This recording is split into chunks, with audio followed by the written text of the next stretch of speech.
Hi, thank you for joining us in Public Access. Today we're going to be talking about government surveillance and asking the question, do you feel safer being watched? Joining me for that discussion are two guests. I have Barbara Jordan here with me. You have served in our Air Forces for over 20 years in places like Afghanistan. Getting back, you founded an organization called PRESS, which stands for People Requiring... Sorry, No. Help me out on this one. No, it's fine. It's for people requiring equality within systemic systems. So I'm speaking of not only, the foundation of systems, but the systems within the systems. Like, we have people who gatekeep, those types of things, just taking a deep dive into what that looks like. Okay, so PRESS is an organization you're the president of, and you've been using with that. You're also been writing about your own experiences in Afghanistan, and you ran for mayor in Rio Rancho, and have been a pretty heavy activist.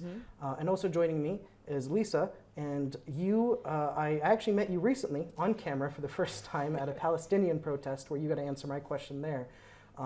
You've also told me about more experiences that you've had at protests, sometimes to a violent degree with police, both at the recent Onyate protest with those statues, as well as the George Floyd protests immediately after those incidents. So you guys are, to say the least, some pretty active citizens. You guys call yourself activists. You actually wanted to start by really starting with just the definition of activism. Can you go ahead and start with there? Yes, because my side job is a teacher. And so, our audience members may not know, but activism is the policy or action of using vigorous campaigning. I thought that word was very interesting, that adjective. Vigorous campaigning to bring about political or social change. So it's about, activism is really about change. So today, I'm actually glad you did bring it there, because I asked you guys are done activism on all over different issues. I could talk to you about a million things. So I asked you guys, what did you guys want to talk about? And what you had brought my attention to, Lisa, is an organization called Code Pink, which is a feminist anti-war movement. And one of the things they're focusing on right now... Founded by a Jewish lady. Really? Wow, yes. That's cool. Medea Benjamin, fierce. She's fierce. I love anti-war movements, and they have a really important focus right now, which is a piece of legislation that's up for renewal called Section 702. Now, for those who don't know, Section 702 is from really right after 9/11. Bush started to use executive orders in order to expand the surveillance network. In this case, what it was really aimed to do was to collect data and communications from people overseas. After a while, Congress started to establish its own court for that system to happen, where any of the government agencies looking for that database could get a court from that called the FISA court. Now, what started as a apparatus to find information and communications from foreign adversaries in order to prevent future terrorist attacks turned into an abusive system and a court system that can be used to spy on Americans. Today, we are here because of the renewal process. May I just share, the please, name of Section 702 is the Foreign Intelligence Surveillance Act, and it's up for reauthorization by April 19th. Congress could let it pass. And I have a feeling they will. In fact, the reason we've got... I'm sorry, like let it pass as an expire. Oh, gotcha. Well, I'm a little... sorry, I'm less confident that they'll let it do that. I as well. The reason we actually even got here is because about 3 months ago, it was up for a renewal again, and there were actually 2 different bills that they were talking about to reform it. Of course, they couldn't really agree on those, so what they managed to do was sneak it into the defense spending bill, get it for another 3 months, and now we're here again. So this seems to be one of those things that reform is always around the corner. It's always being debated, always being discussed, and it seems that it only gets abused more and more, all the way to the point, which is why I'm speaking to you guys. It doesn't seem to even, it seems to be a bipartisan issue. This bill, which has been meant for foreign surveillance, is now being used for people who participated in January 6th and people who participated in the protest following George Floyd's death. You guys, as organizers for those protests, have experienced a level of watching that would make me feel uncomfortable. So that's why I'm asking you guys today, do you feel safer being watched? Why are you here talking about Section 702? What does that make you guys feel? Yes, no, let me tell you off the bat, absolutely not. No, I do not feel safe for being watched. I mean, you would think that my 20 years in military service and what I've done for this country would be enough, but absolutely, but I see it's not. You know, to be watched as a private citizen for things that I'm trying to do to right injustices or bring awareness to injustices that are happening in our local state, in our local communities, and across America is very disheartening for me. just being a U.S. citizen and being here and being a proud American as well. I always say that that flag doesn't belong to the far right. It belongs to people like me who were on the ground fighting for this country. So to answer your question, no, I absolutely do not feel safe being watched. I know that this 702 is coming up, and I want everyone to know exactly the deep dive that American citizens or American organizations are willing to do and put other humans through, U.S. citizens through, with this bill. You know what I'm saying? So I'm so happy that you are bringing awareness to this today and asking a question. So thank you for that. Well, May sorry, go ahead. No, please, I jump also in. just throw in that I want to recognize that we are on stolen Tiwa land. Right. Yes. Thank you To for begin with. So the Thank you. original peoples who were surveilled, right? And when they resisted that surveillance and that Yes. land being taken, right, they were similarly as we were targeted. And so always, I think, from the inception of this government, it started, yes, we have Section 702, but this country has always been watching those folks who don't look like That's true. the majority or those in power who could own property, et cetera. So I would give a shorter answer to Ms. Jordan's very eloquent answer. No, I do not feel safe, and I think when we first learned, I was very discouraged and disheartened. I'm a first generation American. I'm the great-great-granddaughter. My grandfather just passed this morning. He's 105 years old in the West Indies in Curacao. I'm so sorry to hear about that. And That's a so long life, though. he did live a life. He was vegetarian, you know. No kidding. Yes, and he lived in the tropics, the West Indies, you know, coconut mangoes. Sounds like a nice life. Yes, but I'm the great-great-granddaughter of a Ghanese who was stolen and taken from the continent of Africa, taken to Antigua to work on a sugar plantation. And so I was a very proud American. I have now kind of an indifference towards my country because I know that they pick and choose which laws to apply. And so for surveillance in our phones, on our online lives, as we roamed around through that year, the 2020, during that summer for the Black Lives Matter movement, we were surveilled. I was very discouraged, very disheartened, but I'm no longer surprised. In fact, I expected. In fact, in many of my texts, I will often say the 3 letters, hey, if you're listening, fuck you. Or in my emails, let me just preface with the 3 letters, fuck you. Just in case they ever get a whiff of something, they smell that first. I know they're watching and listening. And Well, how do you guys come to that realization? How do you realize one day that you're being surveilled? How does that come to you? I think I first learned through the articles that U.S. News put out, U.S. News, Washington Post had, and I can provide those for you and for the listeners who have those. But they mentioned, and it was someone else who brought it to my attention from another group, that, hey, did you know Albuquerque was one of the groups that they surveilled during the BLM movement? I could not believe Albuquerque. I mean, in the entirety of the state, there are 2 million people. There are more people in Los Angeles, in the metroplex of Los Angeles, than the entirety of the state. Why would anybody care what we were doing in little old podunk Albuquerque? But that we were one of 5 cities that Trump sent in some people to infiltrate our movement. Our movement was infiltrated. Unfortunately, we learned later. After the fact, it did have some negative consequences. People were hurt. I organized I think the one at Civic Plaza was after the no. Yes. We were in response. We were a counter protest to the "We Can't Breathe" protest that the far right in our state had put on. It was the Republican Party, and they had just been there Thursday before. They had assault weapons. The police were there on horses. Everybody was, hucking it up, having a great time. Several hundred people, all armed. The city had just come out with an ordinance saying that it was illegal to have firearms on public property. That's right. Yeah. And then that Sunday we had our rally.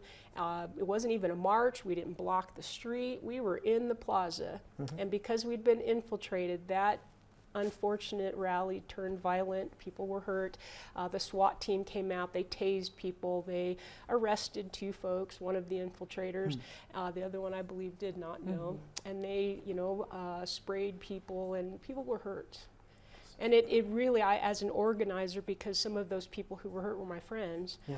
I felt very bad. I'm But sure, yeah, that's how I learned. Yeah.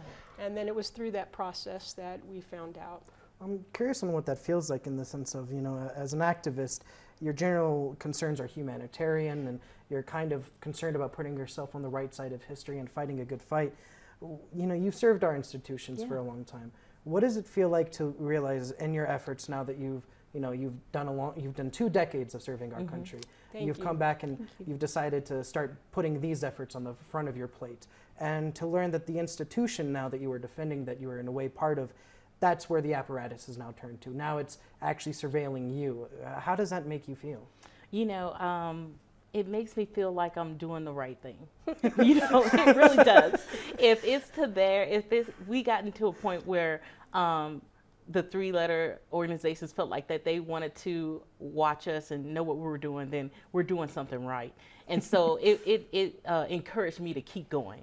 I served my country proudly for over 20 years. I take nothing back from what I gave to the Air Force, and I appreciate everything that the Air Force gave to me. But I still know what's right, and I will continue to do that, whether someone's watching me or whether not. My love for our community, my love for humans, my love for this state, it runs too deep for me to worry about the person that's following me to my home, and then turning off at a different It sounds like a little bit of a waste of time. Yeah. Well, actually, I'm curious about that in the sense of, for a long time, you think about the concept of being surveilled. You never think about yourself as the end of that surveillance. Yes. You might want your neighbor being watched. I don't know what that guy is up to. He might be up to no good, and I'd like to know before he's up to it. I don't feel that way. But that's certainly the mentality that Sure. came right after 9/11, that Yes. Americans were really afraid of what they couldn't see and what they couldn't predict. So, But that's those are those systems that presses the layers. Yes. It's part of the layers. It really is. So let's break that down a Yeah. bit. So you kind of have a system then that immediately is reacting to global terrorism, as well as its now own war initiation and creating more enemies. So it asks for itself to create a new way to examine its enemies and defend itself. So very quickly now that maybe all those enemies weren't as dangerous as they were led on to be, and maybe all that money wasn't being used just against them, why is it that these organizations, and there's many of them, that are now, that we've seen, turn this surveillance ability onto our own citizens? How is it that it is being utilized against us, and why is that the case, and how do we move forward? What are the opportunities we have to stop that? Well, Well, I was just going to say, if we could just start with, I do not for one second believe that the United States did not have its own citizens in mind when it created That's a good assessment. this act, and so we should start with that. Sure. And we have to have an enemy in order to violate civil rights. You have to have those people, whoever those people are. So for the Black Lives Matter movement, right, it was black people and allies. How dare we question the authority of the almighty police, right? But in different ways and in different times, right? So McCarthyism, it was the communist. Anybody who was different was a communist, right? And there's just always an enemy. So this act requires or hopes that United States citizens would look at their neighbor, someone who served, in the case of Ms. Barbara, or yourself, right, a younger person, and give that side eye, be suspicious, right? Because if we unite, we are much more of us, stronger together than whomever the little oligarchs, rich people, right, who are the puppets running the puppeteer show. Together, we're very strong, but they have to divide us. And that's what this act does. So to answer your question, I believe the layers are right, that the enemy is suspicion. The enemy is suspicion. Wow, that's a good answer. Well, because if I trust and I love you and I know you, right? If I've been over to your house, I've had tea, I've had cookies, I've had, we've had pizza, we've had beer, right? Then you know me, I know you, and we're friends. And I will I'll go out on the street for you, which is what we did for the Red Nation, for Oñate, right, in the Pueblo Alliance in Chaco Canyon, and now what we're doing for our Palestinian brothers and sisters. We unite. and the government is afraid of that. So I'm so sorry. Yes, no, not at all. No, I think that was well said, and that is perfectly put, that the enemy is suspicion. Also, I feel like it was a way to exploit, the fear, exploit that. You can't have a good game unless you have every participant, and that was a way to get in the entire United States to participate. What better way to get one human to turn on another human unless we're playing this big, large-scale game of Clue, which is what we're doing, instead of looking towards the one enemy that we all have, which I always say and stand by. The one true enemy is white supremacy ideology. So once we realize that that is the one true enemy, then we can all come together and be better humans and be a better America. But until that happens, and while we keep putting ourselves into these individual boxes, because I would like to segue and say, when Lisa shows up to her Palestine protest, when I showed up to our Asian American brothers and sisters, we all need to be there for each other. No, it doesn't need to just be the members who support Palestine. We need the LGBTQIA plus members there. We need our Asian American members there. We need Black Lives Matter there, because those little boxes that we have allowed ourselves to be placed in are what is keeping us from unity. And so as long as we stay in that route and think, okay, nothing's happening to our group today, so we will not support this, then we continue to further this suspicion, the fear of suspicion, fear and suspicion that runs 702. Yes, Yeah. exactly. So as activists, it seems that a lot of the end goal for you is justice, right? Justice. You're looking for justice. Right. And I don't think that's uncorrelated in this regard, because what we're really talking about is a congressional expansion of power. Yeah, they're from going the to from four the, bills. Okay, well, sorry, they actually, in fact, more than that, there's a lot more that the government gives itself the ability to do in order to have a really good police state. You need a strong police state. I'm curious on that end, because we're looking at the FISA court. That's a court system, part of our justice system. We're actually putting air quotes around justice, right? well, we Yes, kind please. of are, and in a very disappointed way, because I'd like it to be a good justice system. So maybe part of the realizing what's flawed here is that this has definitely been a use for, you call it white supremacy. I definitely think the military-industrial complex has used the justice system, our funding abilities, in order to utilize as weapons of war. Right. And that's been used against people of color. It's used against people who are in disadvantaged areas. And we're seeing that now with your organization, who was just standing up for a man who was killed wrongfully, and they felt the need to turn taxpayer dollars on that. Now, what's interesting is that same court, the FISA court, that this program, it actually is also what helped reveal to us children in Ukraine that were taken from by Russia and adopted into their adoption programs, and now those kids will probably never see Ukrainian families again, which is quite terrifying. But we don't use that same process to find the Palestinian children that have been taken. It's very selective. You mentioned the enemy is always seems to be suspicion. So how do we take these systems that might have some potential, because we might unfortunately not be able to get rid of the entire apparatus, and maybe we don't want to.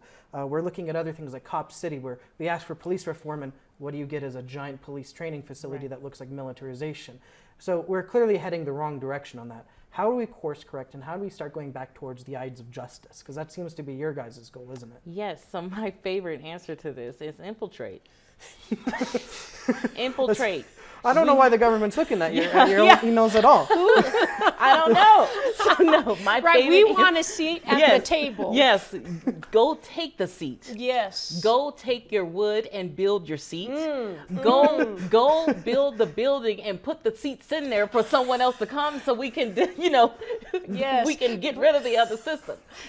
Take it. We have not. It has not been given to us. So I'm literally asking members to go take it. How do you do that? I say get into the driver's seat of politics. Make the phone calls.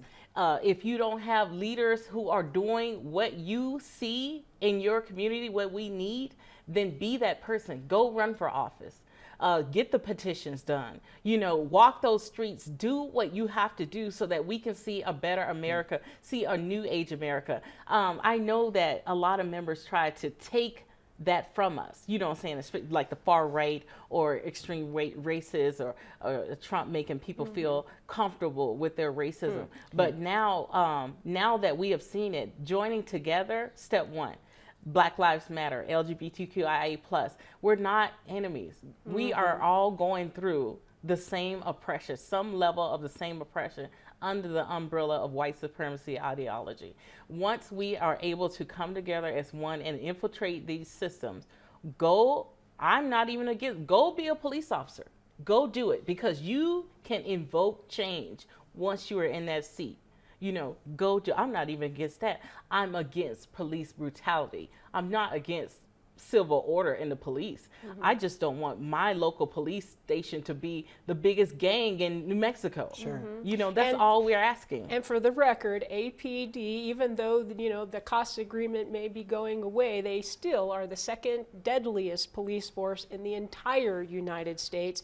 And again, we're the smallest little city. So why is it that this police force is as deadly as they are? Maybe it's because the state is as diverse as it is. And we are a very diverse state of black, brown, yellow, and we have a lot of, this is a sanctuary city, so we have a lot of folks from Iraq, from Afghanistan, etc., in this area, in this region, Santa Fe. And so it's ripe, right? The International District, when I was growing up here in New Mexico, was called the War Zone. Now I'd like to refer to it as the International District, to give respect to all of the diversity that is there. And to answer that question, yes, we need to get a seat at the table. I never would have considered ever running for office, or I never call. In fact, I just this morning, I think my number's blocked. I call the congressional members from New Mexico about every other day, and it goes straight to voicemail. They are not even answering the phone anymore. So, but they do send me requests for money. Yeah, they don't forget that, do they? They never seem to do that. Well, you know, maybe that's kind of what my question then is to you guys, for a little bit of advice, because, you know, I haven't been protesting very long myself, and in fact, I'm a little weary in the sense of knowing that I didn't consider the BLM movement to be at all shocking in the sense of that was going to be the natural result of what we were seeing. What I did find shocking was the fact that people were opposed to the wants of people, that when there was a mass movement, there was an act of resistance from authority that really surprised me. We've covered the Palestinian protests here. We have a lot of young people in our city that are protesting, and you were there at that, and you met a lot of those young people and organizers. What is your advice to other people who are starting to? And please be sure, they've been protesting for many years. Absolutely. I'm late to this. And I'm walking in just like a few minutes ago. So I guess my question is then to you guys, for me specifically even, as well as other new people to protesting, because I think a lot of young people are starting this out for the first time. What is your advice to them? Because it might seem a bit daunting that this isn't just a nice way to feel good about yourself. This is actually seems to be a bit of stake in the game, and people might be a bit upset at you for saying something. Yeah, no. If I could just clarify, there's many branches of activism, and I think those people in authority would like to kind of put in a box. I love how you frame that in that narrative. They'd like to put in a box that activism is in the streets and it's burning things down and it's being disruptive and vandalizing things, right? That type of activism is a way to get attention, to bring attention to an issue.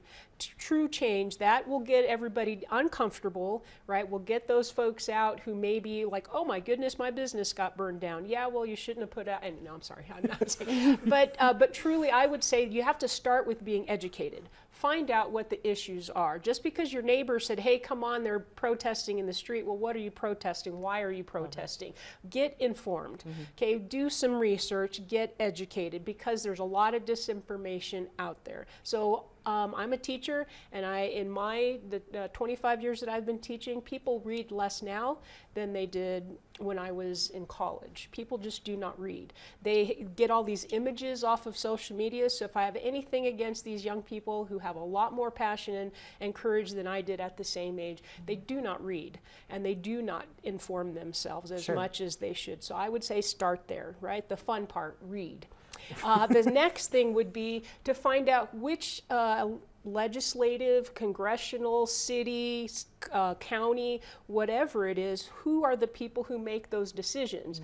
That's where you need to start. Maybe they already have ordinances, maybe they already have something in play, and you can just join in with them. And then if they don't, find a friendly person on city council or on the county commission or U.S. congressional members and ally yourself with them. Make relationships. The one great thing about New Mexico is we're small. So you know somebody who knows somebody who knows somebody, and all you need to do is find someone who knows someone.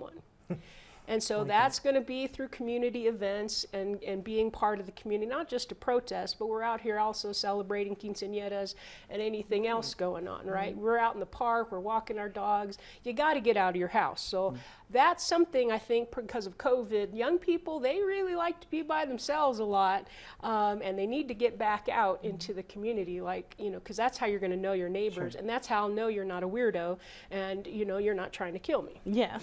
Right? Because I know you and you know me. And that's kind of to think. I'm sorry to cut you off. Yeah, no, you you're have fine. one You other don't- thing. Oh, sorry. Yeah. No, Yeah, please. oh, sorry. So for me, it would be I would say to young people, find your why. Find your why and let that be your drive for change, for the change that you want to see. I really don't care what your why is. It could be that you want a different flavor Hershey candy bar. As long as you get out there and do something, then that is good enough for me. Because if we all come together to make one itty bitty change, then we can come together and make larger changes. Every day you can't get up and do everything, but every day you can get up and do something. So that is what I want our young people to do. I want them to get up and do something, even if that something is so small as passing a water out to one of our house's members. Do something. You should know everyone in your community, from your school board, county commission, city councilor. You should know your state rep, your state senates. You should know all those people. You should know everyone from the top down and bottom up to office. You need to recognize and realize that they work for us.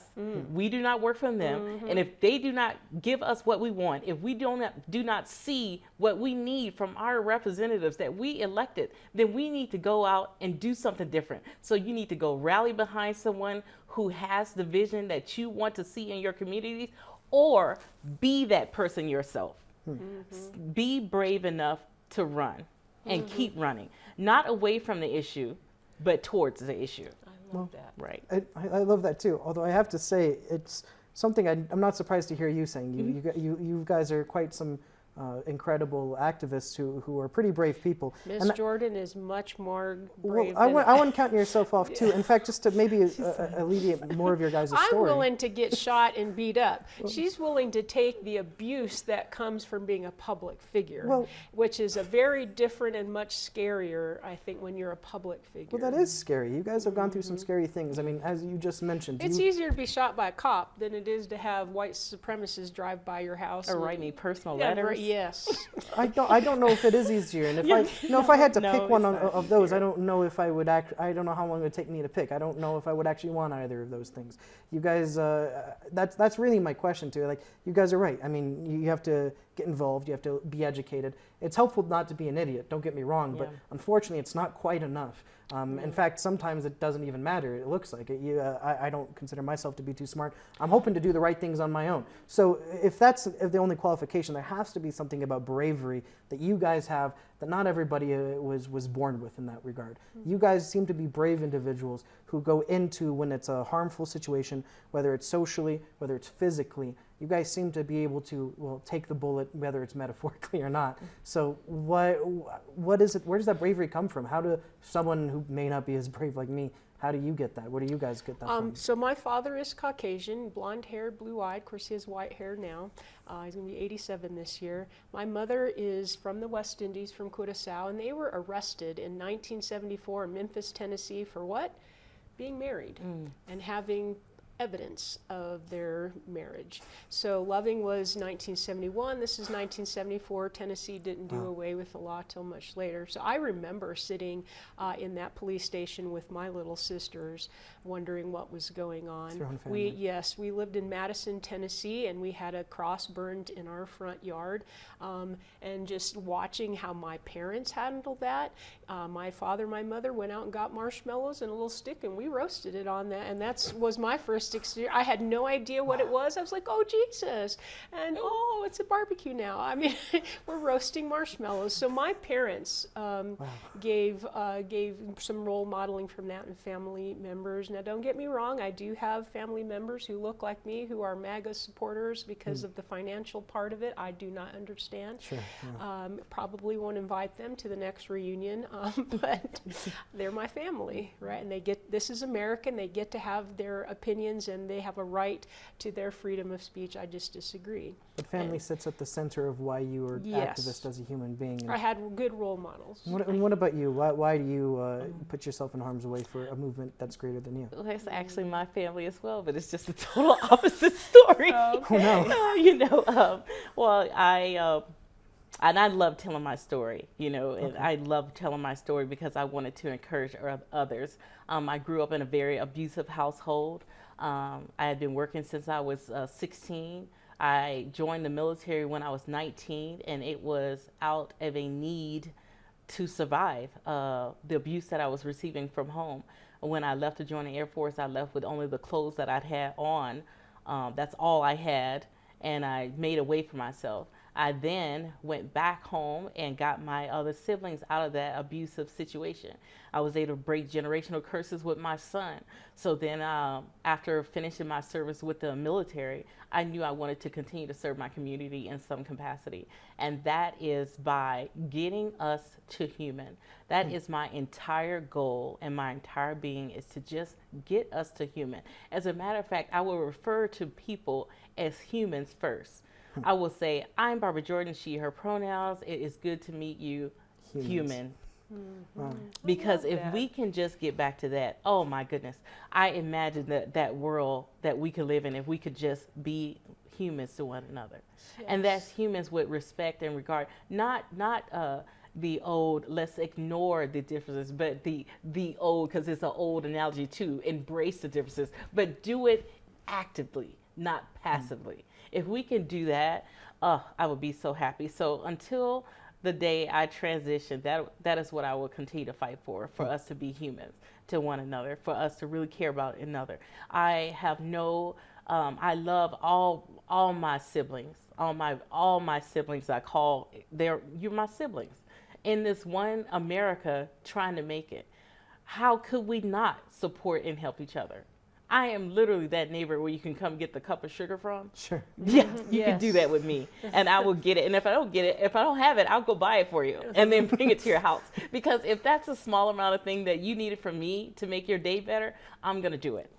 And I just hope that the next person would do it for me. Well, guys, thank you for coming here today and helping me answer this question of, do you feel safer being watched? Because I know we don't, but I feel safer talking to you guys and knowing that you guys might be some of the future fighting for America. So that makes me feel pretty good. You might start getting surveilled now, having hung out with us. So just so you know. Well, you know, just to be real. I'll make sure to start including a little FU for the 3-letter organizations in my emails now. Right on. Yes. Well, thank you guys for coming to join me today. Lisa, Barbara. Yes, thank you for your time. Thank you. Thank you guys. Thank you for joining us on Public Access, and we'll see you guys next time. Thank you.